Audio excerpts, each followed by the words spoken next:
Welcome to the Overcoming Adversity podcast, where it's all about a transformational growth and having a resilient mindset. I'm your host, Michael Allison. And before we get started, make sure you like and subscribe to the channel. Today, we have a really good one for you, special guest for you. She's the CEO of The Fifth Principle.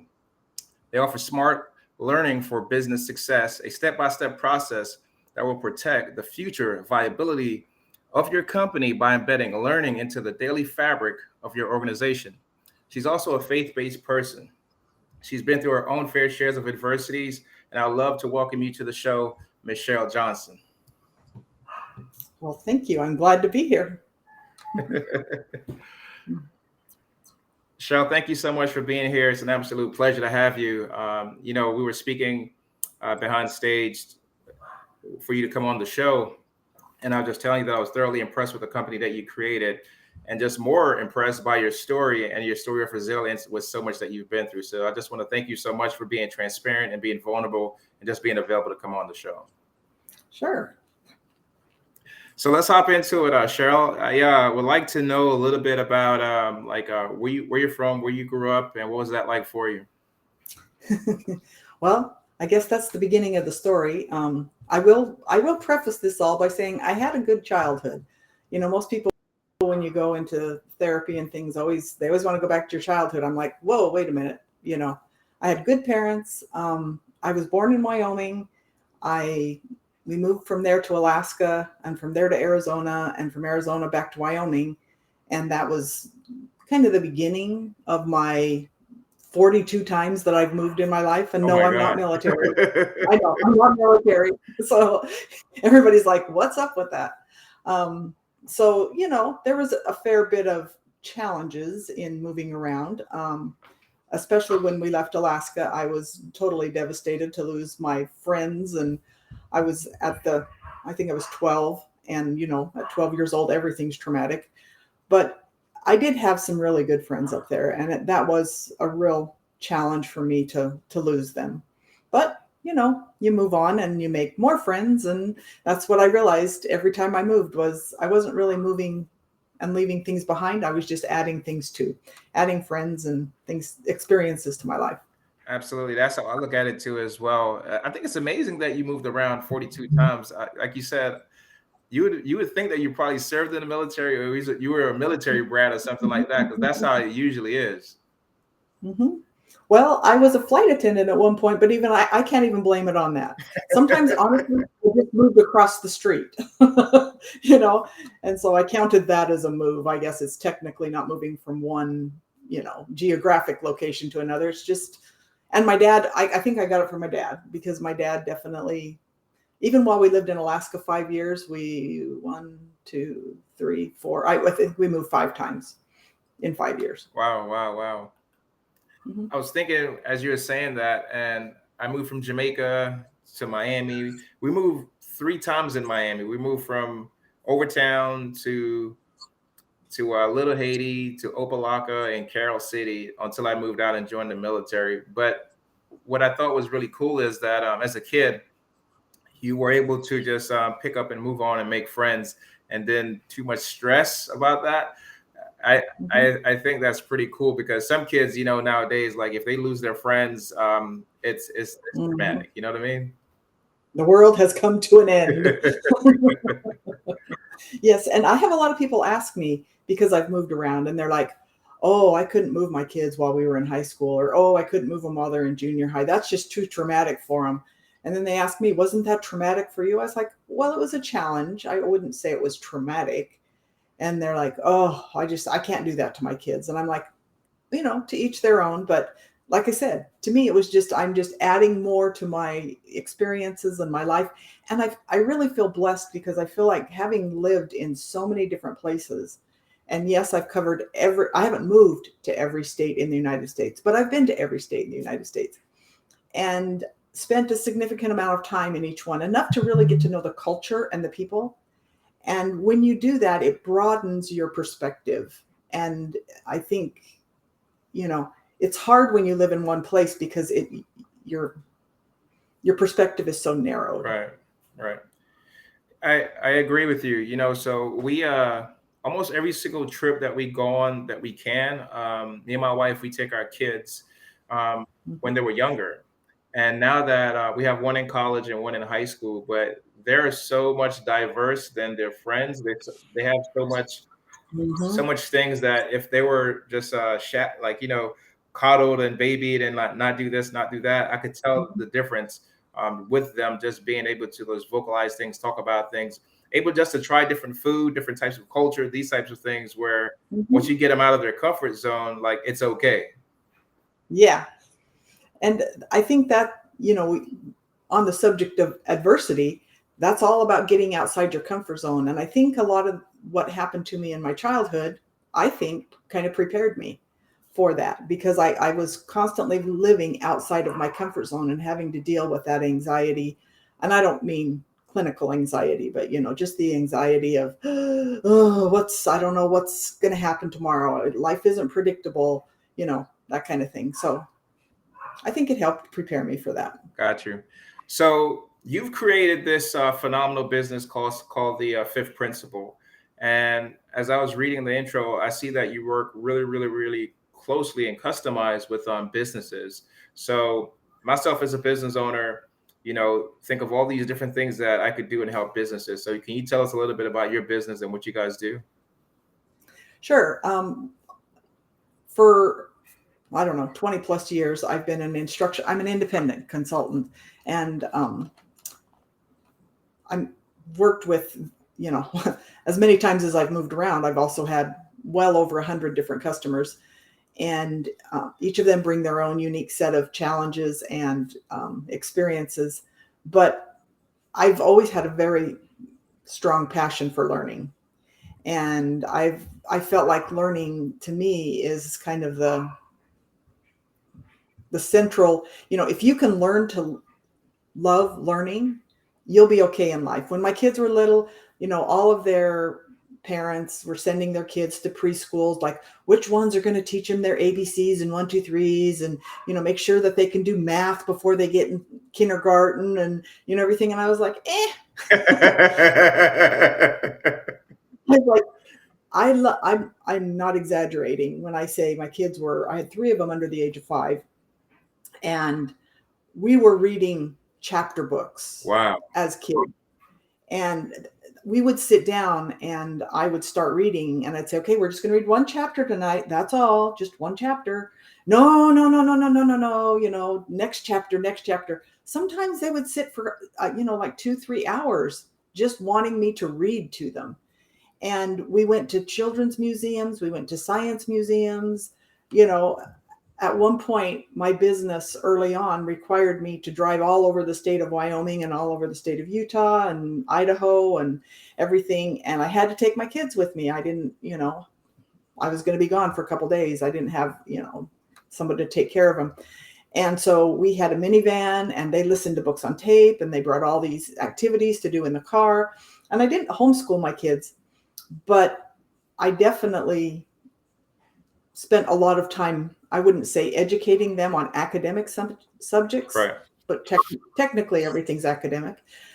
We just spent a lot of time exploring and learning.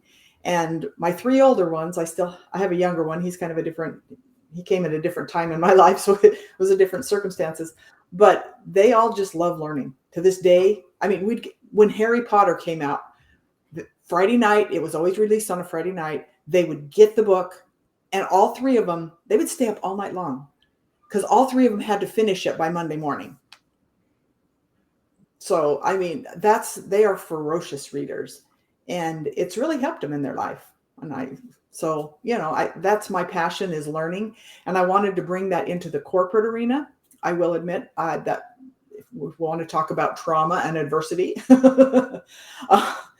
a lot of my clients brought a lot of trauma and adversity.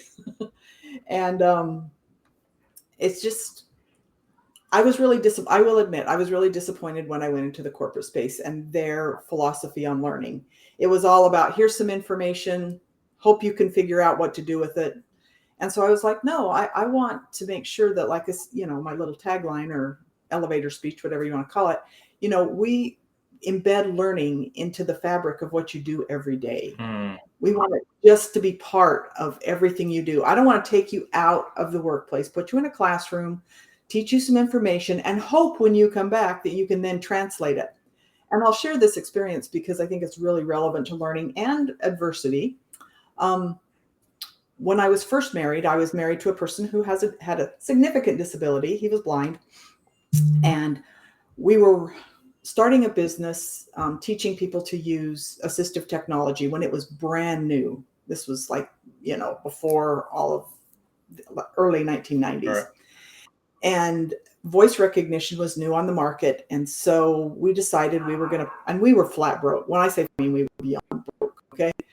But we decided to put on a credit card our reseller license, and we were living in Wyoming, and we needed to go to Boston for the training.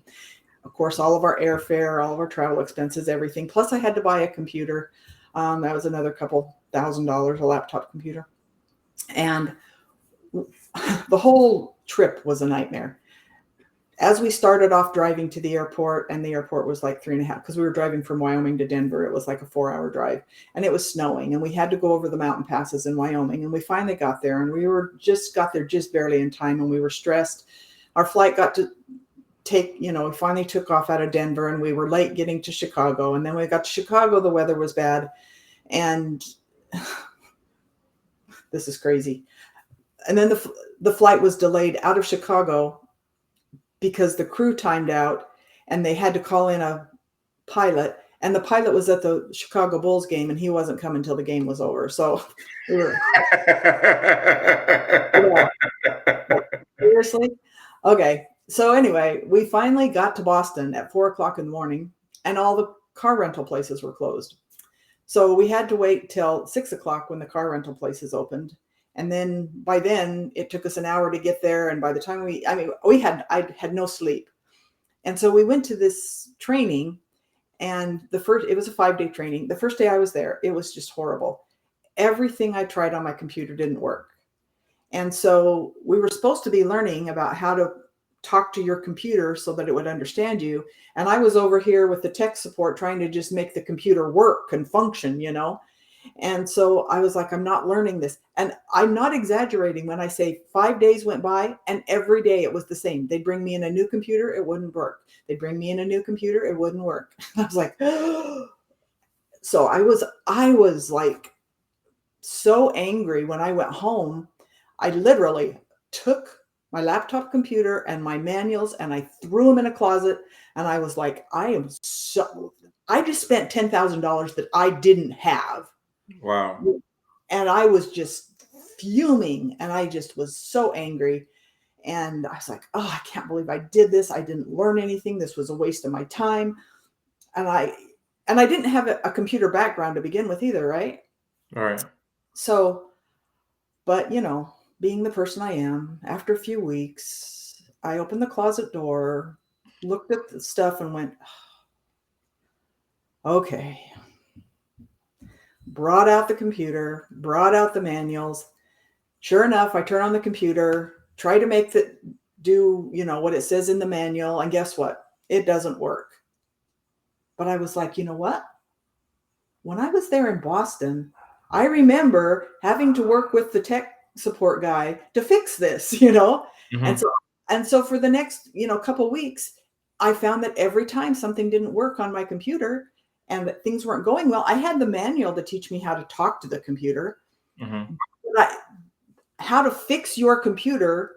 And this is, being an IT person a little bit, you can appreciate this. This was in the days when you had dip switches, and, you had to go in, and getting the hardware to work was as difficult as getting the software to work. And, but I could fix it. And then on top of that, our business was driving all around the state of Wyoming and Idaho and Utah and training people to use this. Well, and we didn't have cell phones. Sometimes I'd be up on a mountain in Wyoming somewhere training somebody, and I couldn't call anybody when things didn't work. I knew how to fix it. I was like, and this was one of the hardest things when I was in corporate training, was convincing, and I will admit I wasn't very convincing, to say, hey, training should not be a sanitized version of what you should learn. Let's have our learners make mistakes. Let's build mistakes into the process so that when they do go back to work and they encounter these mistakes, they know how to do it. But that was an uphill battle, let me tell you. Makes sense. It makes sense though. So fast forward with your company now, are you still working with corporate clients and trying to still offer those same type of training type of services, or has it elevated now where like it's much more different technology that's going on? Well, I don't do a lot with assistive technology, I will admit that. But, and I've actually quasi-retired from, even instructional design per se. But if people come, I don't go out and promote those services. But if people come to me, and through the years of having done it for so long, I do have people come to me. And as a matter of fact, I'm working with 2 different clients right now on helping them. But the nice thing is now I can be much more selective. I'm not so desperate for money that I have to take every client that comes my way. Gotcha. And I interview my clients. I'm like, this is what I have to offer. If you don't like what I have to offer, go find somebody who does. Because wants what you have. Because I want to do things the way I have learned is best for people to learn. I think it's a beautiful thing when you have that luxury. Mm-hmm.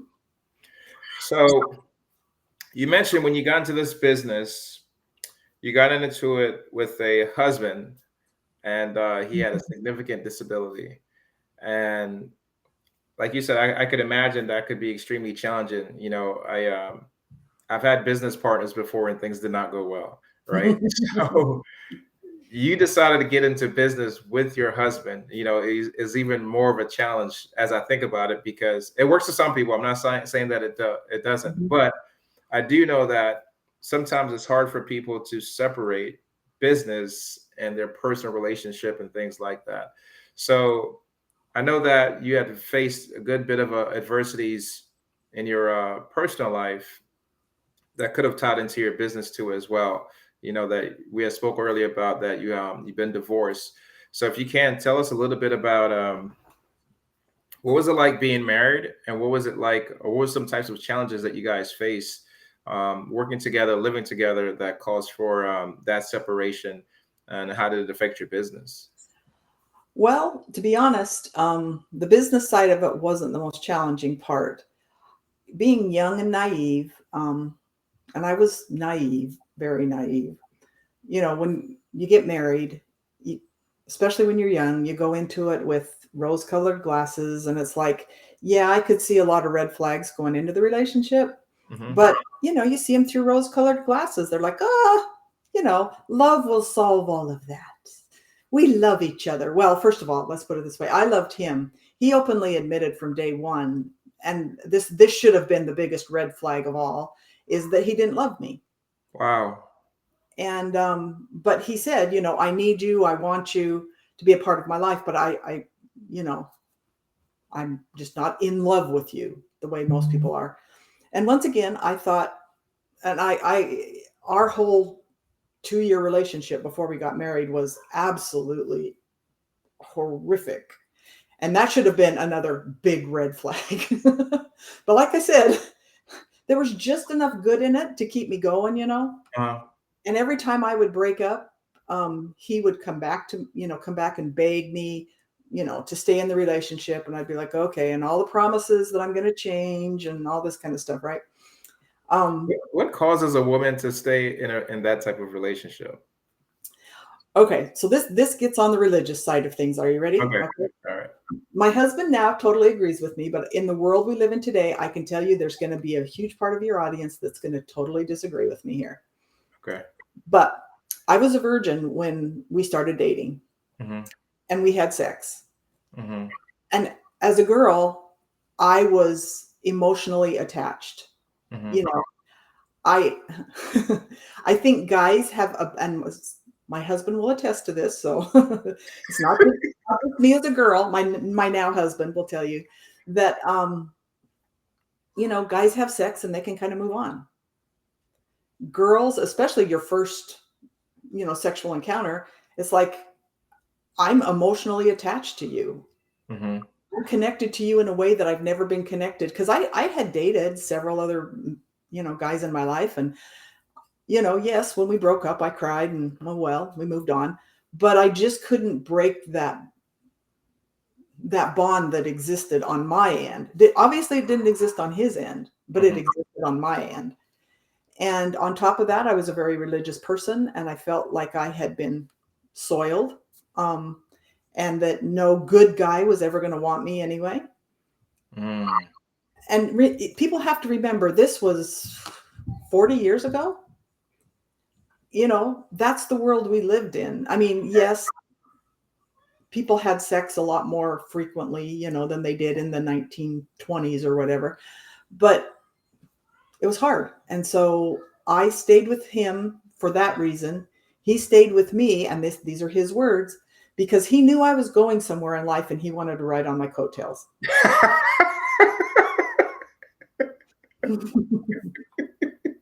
I know. Wow, that was great to the point. Talk about dysfunctional, right? Who's more dysfunctional, me or him? I've never heard anybody was upfront and blunt, straight to the point, and saying something like that. That's what did you say after that? Like I said, okay, I won't even begin to go into all of the horrible things that happened during our dating. But there came a point where I was like, okay, I'm done. I'm out of here. And remember, this is the time before cell phones and all this, technology and everything. And I had bought myself a one-way ticket back to Alaska, because Alaska was kind of oh, this is where I have all the best memories of my life, right? So I sold my car and bought a one-way ticket to Alaska, and I had no money. So I figured once I got there, I wouldn't have any way of coming back. Mm-hmm. And, we still had to pay long distance phone calls and things like that. So I'd have no money to talk to him. I could finally break that tie. Okay. Mm-hmm. And he was like, we were sitting there and we were in a fight and arguing and whatever. And he looked at me and he says, so if you stay, I'll marry you. And I was like, okay. And a week later, we got married. What? I know. Cheryl. I know. I know. I know. Very dysfunctional person. Coming from a very functional family and a very good upbringing and everything. If this is all you knew about my life, you would say, man, you are the most dysfunctional person I've ever met. You know that in 2023 that would not fly. Like divorce rates are through the roof. Oh yeah. Yeah, Oh, yeah. that would not fly.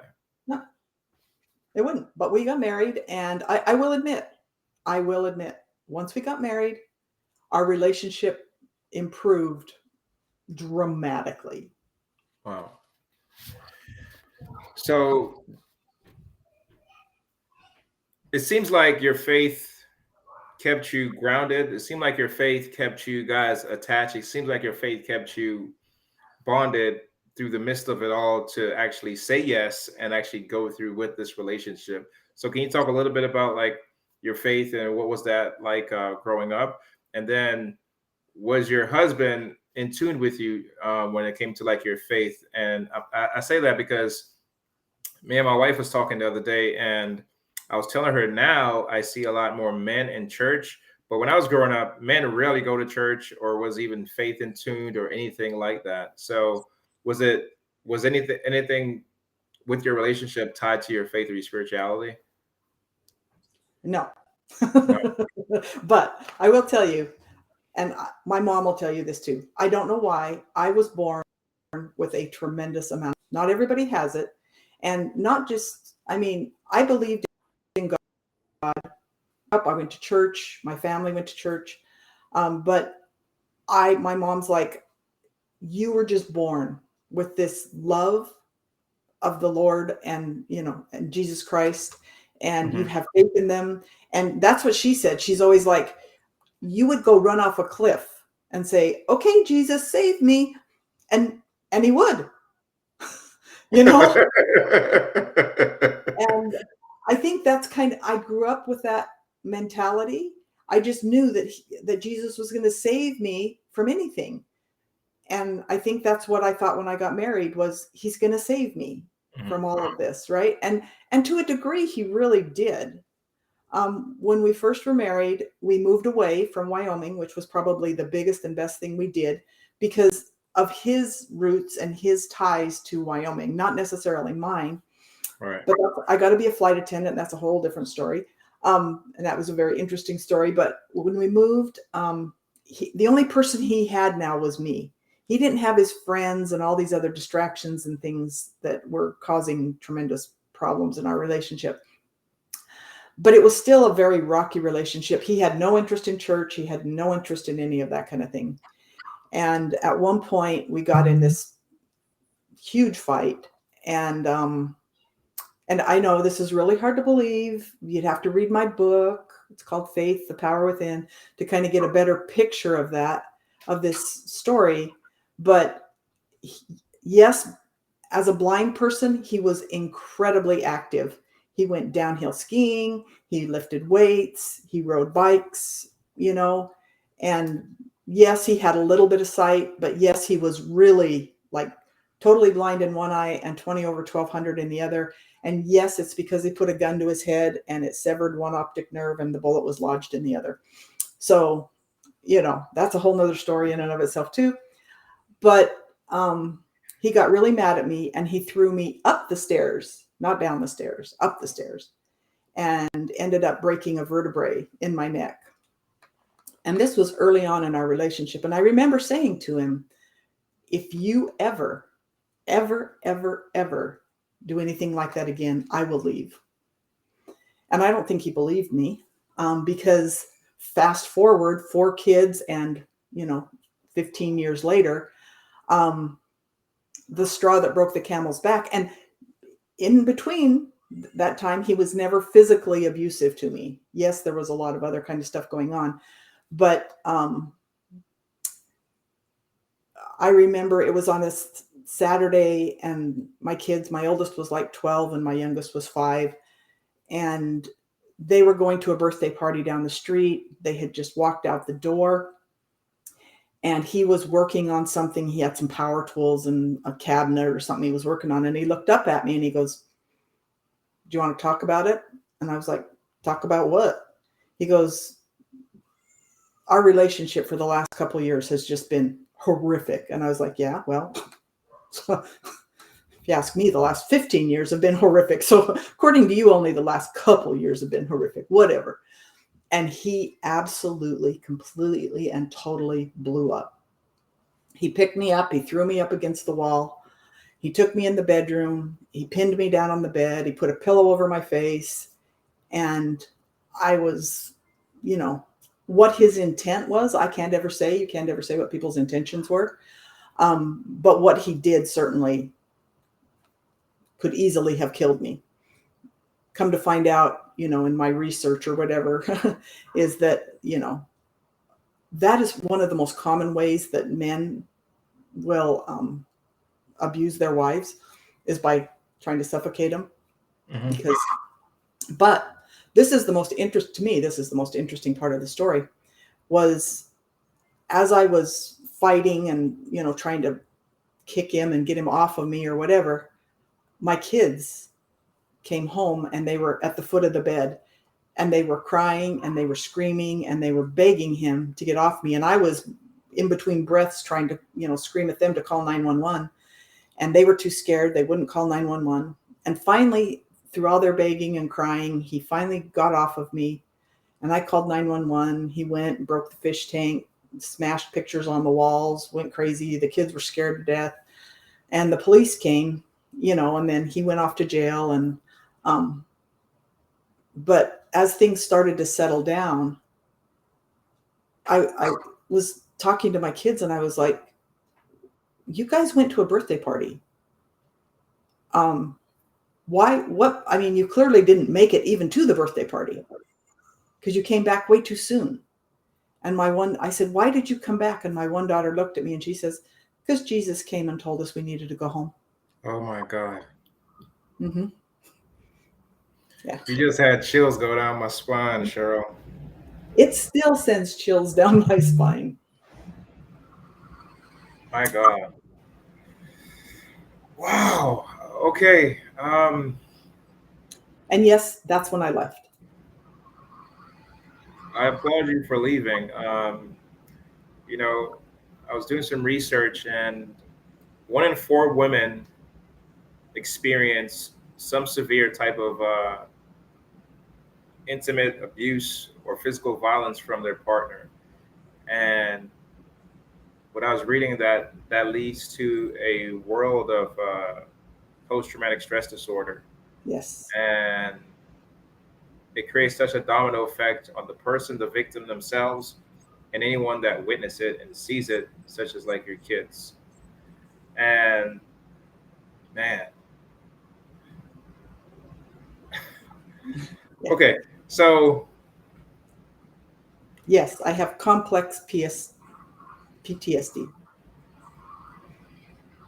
to to go through something like that, obviously I cannot imagine, and obviously you did the right thing. Can you, if you can, talk a little bit about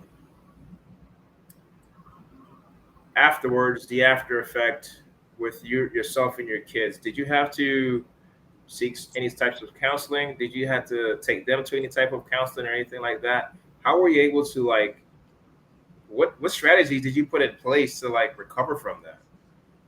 Well, and there's so much to all of this.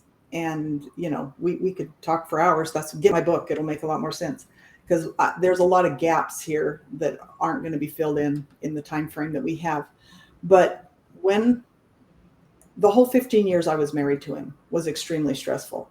Mm-hmm. And literally the last 5 years that we were married, I was I had 4 young kids. I was married to a blind guy. We were struggling. To say we were struggling financially would be to an understatement. I think we'd filed bankruptcy at one point during this part, in our business. But actually, our business had finally kicked off and was starting to do well. And there was just, I was working between 12 to 14 hours a day, 7 days a week, and just going all the time. And I thought, wow, man, I'm like 35 years old and good grief. I have more energy than you can imagine. And I don't need to eat. I don't need to sleep. This is wonderful. Well, you can imagine you can't live your life that way forever, right? No. So when we separated, um, there was it was a very contentious divorce. And during mediation, we were going back and forth over the table about various things. And we got to the point where the schedule for visitation for the kids. And the mediator was driving me crazy because he's like, well, what schedule do I want? Well, it's not what I want. It's what the kids want. This is about the kids. This is not about me. And then he would say, here's the schedule I want. Anyway, long story short, we went back and forth and back and forth. And I always knew, let's go back to the reason he married me, right? I always knew money was his main motivation in life. And he told me money Right. is his God. I heard that so many times when we were married. Money is his God. And the light bulb went off. And I said, because at this point, we were $100,000 in debt with our business, but we were starting to make money and starting to get traction and going somewhere. Right. And I just looked at him and I said, I will take all of the debt. I will give you the business if you will waive all visitation to your kids. And it didn't take him less than 5 seconds. And he agreed. And he Wow. signed away his rights to his kids. Wow. Yeah. But Wow. that was a really good thing. But, during that year period that we were going through mediation and everything, I was homeless. We were moving around from hotel to motel, just trying, we had no money. And he had all the money. And we didn't have any of the money. And so we weren't even living paycheck to paycheck because we didn't have paychecks. And people were trying to help us and support us and that type of thing. And it was just an extraordinarily difficult time. And yeah, it was hard. But to this day, I never ever regret. I could have made it so much easier on myself financially, but I do not regret that decision at all. Well, I think it's amazing to see you where you're at now. So, you know, going through that struggle, going through that journey, and you saying what you're saying now, I believe that you could truly see how your decisions paid off. Because imagine if it would have went the opposite way and the kids were with him, and Mhm. what would that outcome would have been like. So, I think you made a great decision, and I think look at you now, like now you're thriving and doing successfully well. So I just applaud you for doing that. Yeah, I wouldn't say, like I said, this story is way too long, and I'm sure, like, when we were talking about your story, I'm like, oh, we could talk for hours on your story. I'm sure you could write a book. You should write a book. Um, but I do remember, well, even that wasn't even the end of all of my, because I did get remarried, and then we had a blended family situation, and that brought on a lot of unique challenges. And when we got married, the guy that I ended up getting married to wasn't making, he was literally making $17 an hour. And so we had to live off his $17 an hour with 4 kids. So my financial problems, and we ended up filing bankruptcy 2 more times after that. Um, it got easier in a lot of ways because he was more aligned with me spiritually. Mhm. And it just, I have complex PTSD. I've gone through a lot of different therapies. I've been diagnosed with a mental health issue. Obviously, nobody can work 5 years of their life that way. And so I've been on medication for a long time. A lot of those things have played into, helping me be successful now. But I guess if one thing really sticks out at me, like what is kind of the mindset that you have to be in to deal with all of these challenges and just keep going is, yeah, number Yeah, one. um, yeah, that's what I was going to ask you. What was your mindset, with going through that for 15 years? You know what I mean? To just sustain that, stay in that, just living that day to day. And then you guys are crossing paths. You guys are seeing each other. You guys are working together. And that must have been super, super, super complicated to stay in that and go through that and experience that. Not really. um, like I said, I had faith when I was born. I grew up with it. And everybody's like, oh, what a great blessing. And it's like, no, the more faith you have, the more the Lord tries your faith, right? It's not like he says, oh, we're going to let you coast along with this level of faith, right? He's like, yeah, you got here, you got to go here. Oh, you got here, you got to go here. I'm like, oh, please. And I do remember a scripture that jumped out at me over and over and over again was the Lord chastens those he loves. And I was like, man, you must love me a lot. And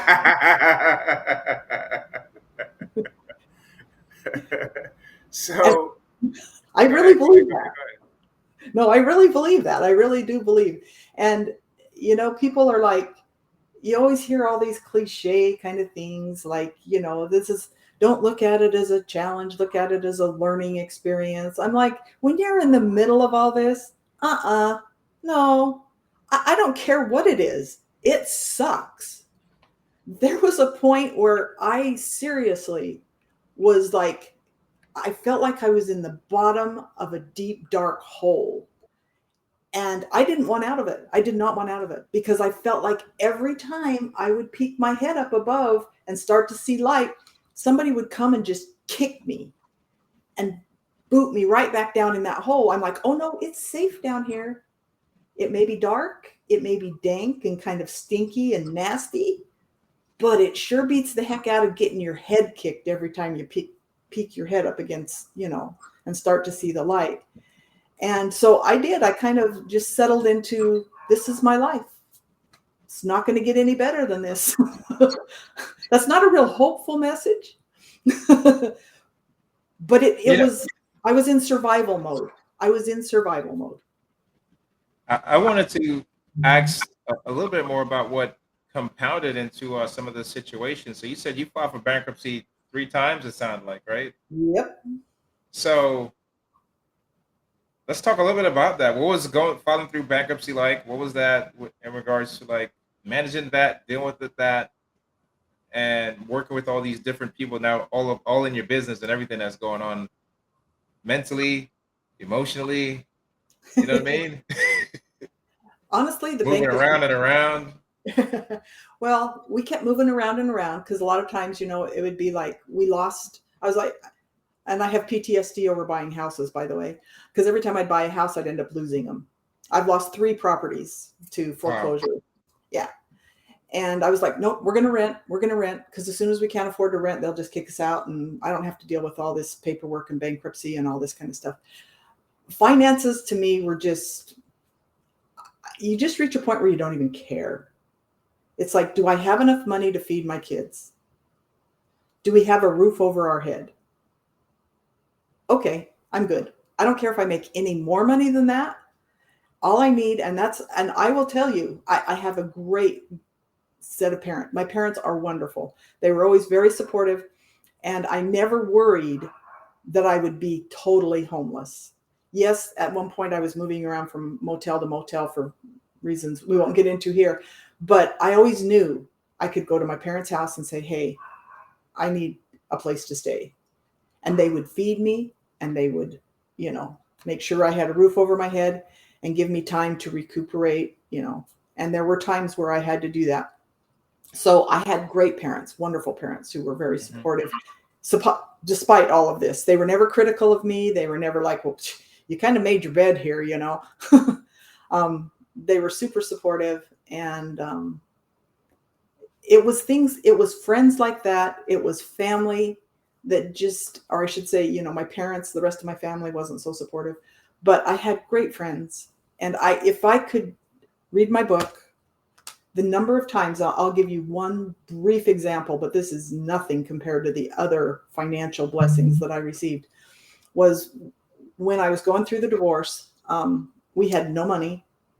I said, no money. And my mom and my dad got how when you work for companies, they give you a gift certificate for a turkey or something for Christmas. Well, they gave me their gift certificate, and I went to the grocery store, and that $25 was all I had. And my kids were like, Mom, we need to buy presents for, school, it only costs $1 or something, right? Whatever. And I was like, oh, I can't afford $1 right now. But I went to the grocery store, and I was like, put blinders on. I was like, I'm going to get what I need. I'm going to put it in the basket. And when I get to the checkout stand, whatever comes over $25, I'll just take it and send it back, right? Do you know what the bill totaled? What, $24.99? $25 exactly. Wow. And if I told you, that's one drop in the bucket of the times that the Lord blessed me. I was always a person who paid tithing, even throughout all of these financial difficulties. And I always knew that if I gave the Lord my 10th, he would make sure that I was taken care of. Mm-hmm. And he did. He never, ever, ever let me down. Never. Man. So you got remarried into another situation, which was with a blended family. And, I too have been remarried, and I was in a blended family. We experienced some challenges and things like that. What was being in a blended family for you based off the new situation, and knowing that you was coming out of a past situation? Did you experience any challenges during that experience in this relationship? And then how did you manage to cope with those things, deal with those things? Did you put any types of strategies into, based off your previous marriage, moving into this marriage? Number one, Absolutely 100% number one. When I got married the second time, I was like, I need somebody who spiritually aligns with me. Mm-hmm. That was number one. I was not going to make that mistake again. Number two, I was going to marry somebody who loved me, right? And even at that point, I was not naive enough to think that, love was going to get us through everything. I knew that that was, kind of a misnomer. But there were challenges, and certainly, and the good and the bad news, he didn't have kids, but he obviously adopted, he didn't legally adopt them, but he adopted my kids because they didn't have a dad. Their dad pretty much sold them out for money. Pretty much, right? yeah. So he took on the role and responsibility of being their father, and he'd never been a father. He had no idea what he was doing, and he'll tell you that. It was very challenging for him, and we had a lot of disagreements about things. But because we spiritually aligned with each other, and because he had that same he didn't have the kind of faith that I had, but he certainly had the same spiritual upbringing and background that I did. So that was helpful, but I can't say that it was, like, oh, everything's all better now. We still had tremendous financial difficulties because of all the debt so not only did he marry me with 4 kids, he married me with 4 kids and $100,000 worth of debt. wow. And he was making $17 an hour. Wow. So, for him to do that takes a very special kind of a person. And in the back of my mind, when things would get tough and we would have our differences, and we never had knockdown drag out fights like I had before. I never had any concerns that he was going to emotionally or physically abuse me in any way, shape, or form. But still, you've been there. Marriage is never easy, right? Right. But I knew in the back of my mind, number one, he loved me, and that we were on the same path. So, that was, and I did have to remind myself at times that he's never had kids before. He doesn't. My youngest was 5 or 6, whatever, when we got married. And this was all new to him. Mm-hmm. So I had to cut him some slack there. And I had to remind myself, look what he's taken on. What kind of person is it that would do this? Yes, he's not perfect, but my goodness, look. And that would really help me get through some of the difficult times that we had. Yeah, 100%. I applaud him, based off the circumstance and the situation that you guys are walking into. He could have easily said, I'm not doing this. I know. I don't want to sign up for this, you know what I mean? And he chose to love you authentically, love your kids, support you, do the best he can financially with whatever he can, and ultimately, be a provider as much as he can too as well. Well, and it's interesting because it was shortly within 6 months of us getting married, he went from $17 an hour to 30. He went to work for Micron Technologies. You're an IT guy. Okay. And that really skyrocketed his, Nice. His earning potential. Yes, he had to start at 30,000, but he moved up very quickly. He's incredibly gifted and smart when it comes to IT things, and Micron afforded him a lot of opportunities for education and things like that. So he really, like right now, he is a cybersecurity expert. He works for a white shoe law firm downtown in DC for their cybersecurity division. Nice. Yeah, he's come a long way financially. Good. So based off of all of the adversities that you face, what is like your perspective on and outlook on life and with all of the things that you've been through? Okay, this one's really going to blow you away, and I'm sure it'll blow the audience away. After the little tiny bit I've told you about all my wonderful life up till now, the hardest thing that I've ever been through was COVID. Let's talk about it. Yeah. And it What wasn't, happened? I didn't get COVID. And I have always, if you've been to my website and seen, if you go look at the fifth principle, I've kind of shifted gears, like I said, for my instructional design business. And I teach constitutional classes, and I teach history and things like that, because that's something I've always had a passion for, but never have been able to monetize. And right now I don't monetize it. I teach it because I think it's so important. I've passionately love my country, and I see it slipping away. And the beginning of COVID, from the very beginning, when I started to see them implement all of these different, what I considered authoritative methods of dealing with it, I was like, no, this is not good. This is not good. And everybody's like, oh, no, it's just, we'll get through this, once. And I was like, no. And what, 3, 4 years later, where are we? I will admit I was right. No. But during that time, the hardest thing, and my mom will tell you this, I have always been a person that's just relishes freedom to do what I want, to make my own choices, to live with the consequences of my choices, to do things, and to inhibit my ability to enjoy the freedom that I was born with was probably the hardest thing I had to deal with. And the reason, I think, even though I lived in this dark hole, I still, for some reason, I still had a level of hope. But when COVID hit, I lost all hope that we would ever be able to turn this mess around and go back to the life that I had before. I would take the life that I had before, with all of its challenges, to a life living in Russia or China or somewhere else. And, you've kind of been there too. All right. I think that's that. I know that sounds crazy. And until you've been in my head and been the kind of person I am that just relishes freedom on that level,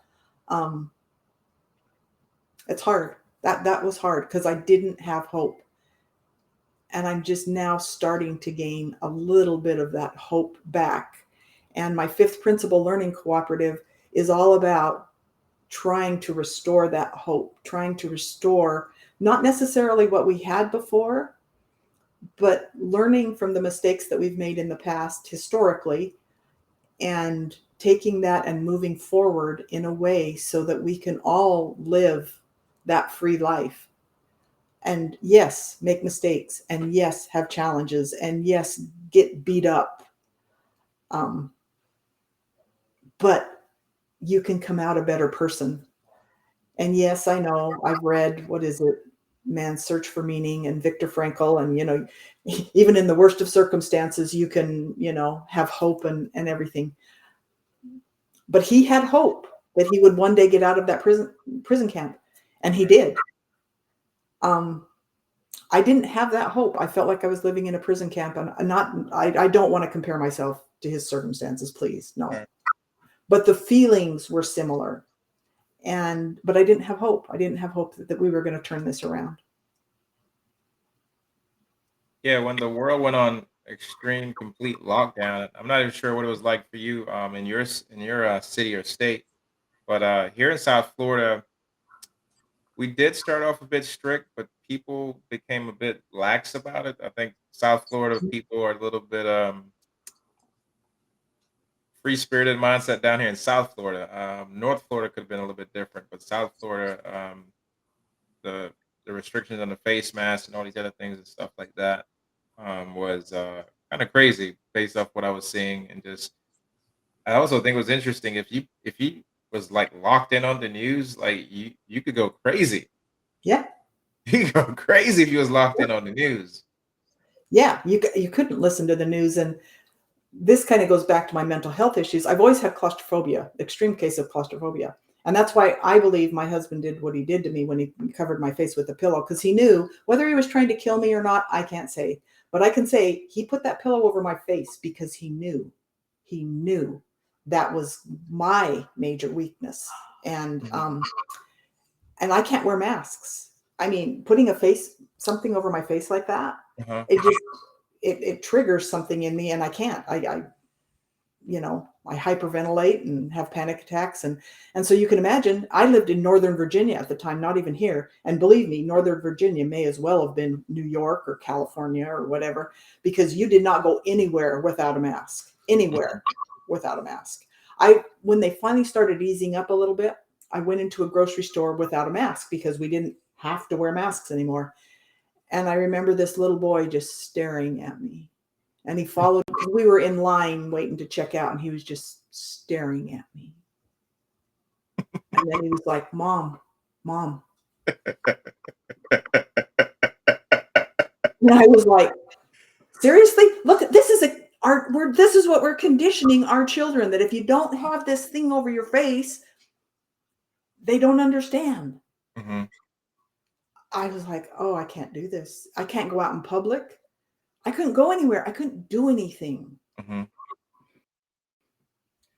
So I know that sounds weird. I know it sounds weird, that was probably the hardest thing in my life. Yeah, I was not one the furthest I've went to like wearing something over my face was like when I served in the military, but that was like when Mhm, I was in Iraq, you know. mhm, And yeah, then for the most part, most times whenever I see people with a mask, it was like construction workers, you know, or mhm, people. I do see that whenever I'm in the airport a good bit, I would see Asian people mhm, wearing masks and things like that. But yeah, so to make that our new norm, that mhm. was extremely, extremely difficult if that's not your daily habits, daily practice that you do on a day-to-day basis. Well, and I when you can't go anywhere, right. You're not going to be let inside of anywhere. You can't travel. You can't do anything. So mhm, you have to stay in your own little bubble. mhm, I wanted to touch on a couple things here before we hop out of here. You know, you had said that your ex-husband, you know, went blind for trying to kill himself, and obviously after your encounter with him, he did go off to prison. And I wanted to ask you, did you factor in once the situation was over that I should forgive this person, or you're gonna hold whatever they did against you for the rest of your life? Like, how did you cope and how did you deal with that? You know, as you was going through your recovery process.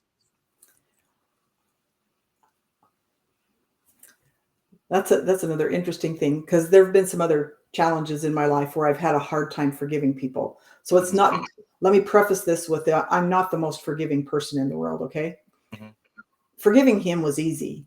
Number one, because I didn't have to deal with him on a daily basis, because I didn't. The kids, once you break the tie All right. and walk away, and I had emotionally checked out of that relationship. Like, he was right, for the last couple of years I was totally emotionally checked out of the relationship, and I didn't have to forgive him.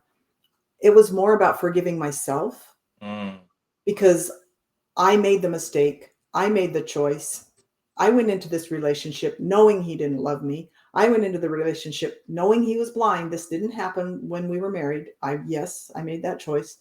Um, I knew he wasn't spiritually aligned with me. It was more about forgiving myself. He was who he was. He did what he did, but I allowed him to do that to me.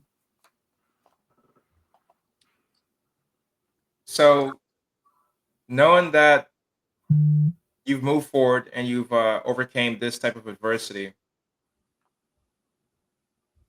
what what are some things that you do now to like, you know, work on your self-care, your self-worth, your self-balance, and you know, to just be in tune and present with Cheryl now, with yourself, your husband, your family, your business, and all these types of things you got going on.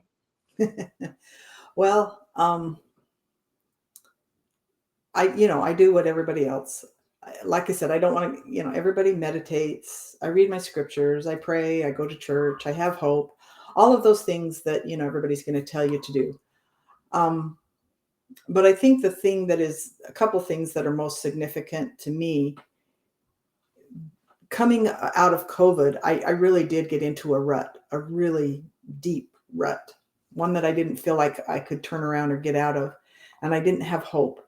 But to get myself out of it, once all the lockdowns and everything eased up and everything, was really getting back into something that I love. I love teaching these constitutional courses, and I have a Bible study group that I lead on Sunday nights, and it's just, there's only between 6 and 10 people in it. It's a small group, but we all support each other. We all go through the Bible. It's and on top of that, it's interesting. It's a founder's Bible. It's around here somewhere, but it's David Barton has taken so much of our constitutional history and our founding fathers, and where they used the Bible to create our Constitution. He's really done a beautiful job of putting all this in an American Standard Bible. That's the Bible that he uses. And we go through and we look at what were our founding fathers thinking when this happened, or when they tried to do this, and from a biblical perspective. And it's interesting because last week we didn't have Bible study because of Father's Day. And I was like, wow, I feel kind of empty.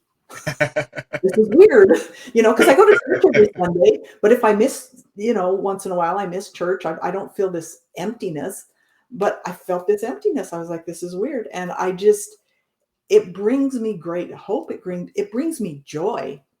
And it's what's gotten me out of this rut is going back and looking at history, and looking at and not just American history. That's my favorite by far, but just, it's like, look at what those people went through, and look at their vision, not just the challenges and the trials they went through. Yes, those were tremendous, but the vision that they had. And that's what has given me hope to move on, is vision.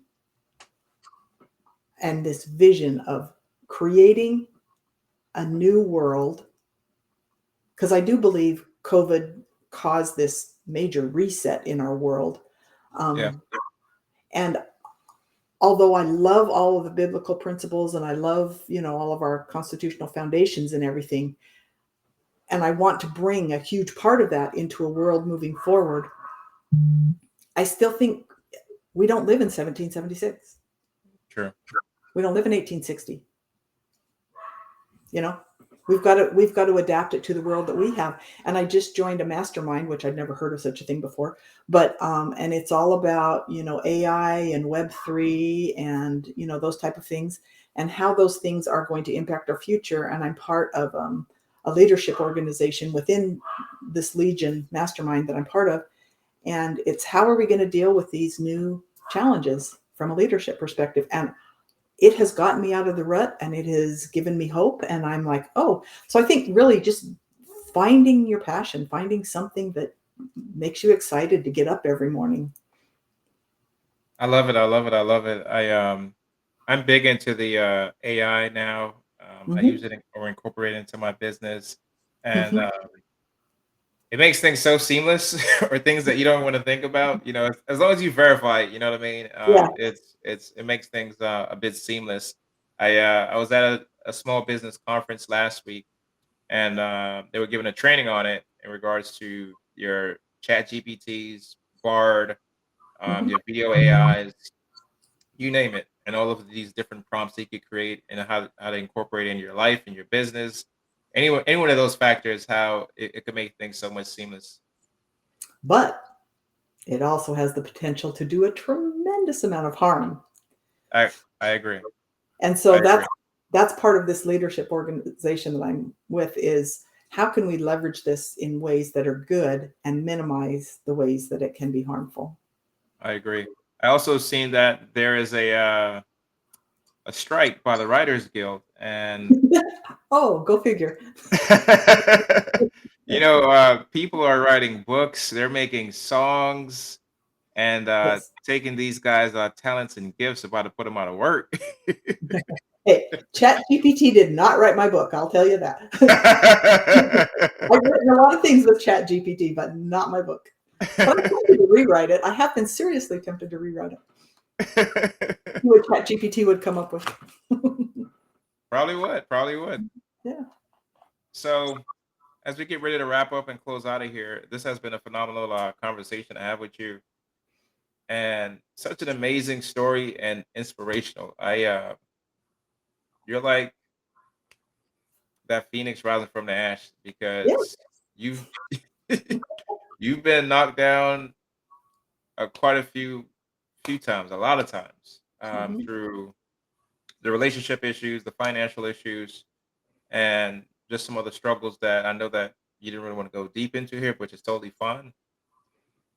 So, our listening audience, can you give us some final words of encouragement, some inspiration based off your life experiences, your personal experiences, your business experiences that you want to impart to them?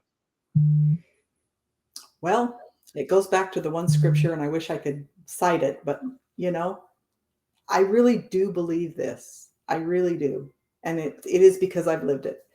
Is, the Lord chastens those he loves. And I believe that I have been chastened for mistakes, my own mistakes that I have made, for things that have happened to me that were out of my control, and for things that have happened in the world. I think chasten is an interesting word that they chose to use. If we go back and study Hebrew or Greek, whatever, not exactly sure the exact translation there, but the Lord loves me, and as long as He loves me, and I know for a fact, I can tell you this, in spiritual terms, I can bear testimony that our Lord and Savior Jesus Christ loves not just me, He loves you, and He loves all of you. And He is not going to leave you alone. You may feel alone sometimes. And there have been times I felt alone and I felt like He wasn't there, but He was. Over time, if you hang in there, you'll see His hand in everything you do.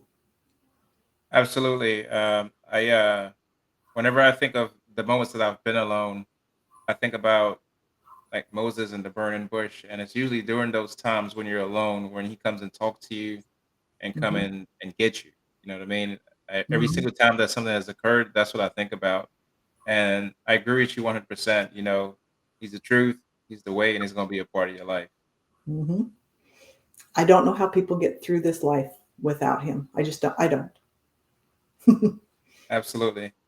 So, Cheryl, if anybody wanted to work with you to book in another podcast, book you for speaking, talk to you about your book, or just to do business with you and your company, how can they get a hold of you? My website is thefifthprinciple.coop, COOP, or just at the fifth principle.